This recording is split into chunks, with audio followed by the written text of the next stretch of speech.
Pandian store சீரியல்ல அடுத்த வரை எபிசோட்ல நம்ம சரவணன் இருந்துட்டு மயில் கிட்ட போயிட்டு உனக்கு எத்தனை தடவை சொன்னாலையும் அறிவே வராதா உங்க அப்பாவை தான் நான் கடைக்கு வர வேண்டாம்னு தானே சொல்றேன்.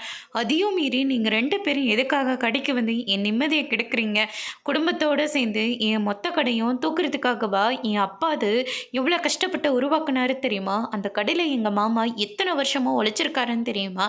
ஆனால் என் மாமா அந்த கல்லாவில் உட்காரக்கூடாதுன்னு சொல்லி உங்க அப்பா எங்க மாமாவை தள்ளி விட்டு போய் அங்கே உட்கார்றாரு. யாரும் இல்லாத சமயத்தில் கல்லாவில் இருந்து பணத்தை திருடுறாரு. இதெல்லாம் தட்டி கேட்டா நீ என்ன கெட்டவன்னு சொல்லிட்டு இருக்கியா அப்படின்னு சொல்லிட்டு சரவணன் வந்து கேட்கவும், எங்கள் அப்பா பணத்தை எடுத்துறதுக்கு நீங்கள் பார்த்தீங்களா?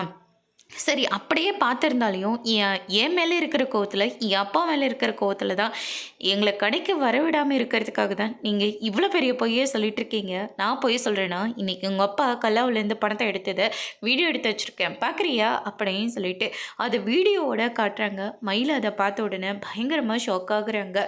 இதெல்லாம் உண்மையா அப்படின்னு சொல்லிட்டு கேட்கவும், என்ன உண்மையானு வேற கேட்குறேன். உங்கள் அப்பா தான் பணத்தை திருடி இருக்காரு. இது இன்னைக்கு நடந்தது, ஆனால் நேற்றும் நடந்துச்சு. ஆனால் கடைக்கு வரும்போதெல்லாம் பணத்தை தான் திருடி எடுத்துகிட்டு போவார் போல இருக்கு. அது பத்தாதுன்றதுக்காக கடையிலிருந்து மல்லிகை பொருளெல்லாம் வேற திருடிட்டு போகிறாரு அப்படின்ற மாதிரி வந்து சொல்லிடுறாங்க. இதை கேட்டோன்னே மயில இருந்துட்டு பயங்கரமாக ஷாக் ஆகுறாங்க. அதோட இன்னைக்கான பிரம்ம முடிச்சிருக்காங்க. இனி பாண்டிய ஸ்டோர் சீரியலில் அடுத்தடுத்து என்னெல்லாம் நடக்க போகுதுன்றதை வெயிட் பண்ணி பார்க்கலாம். தேங்க்யூ.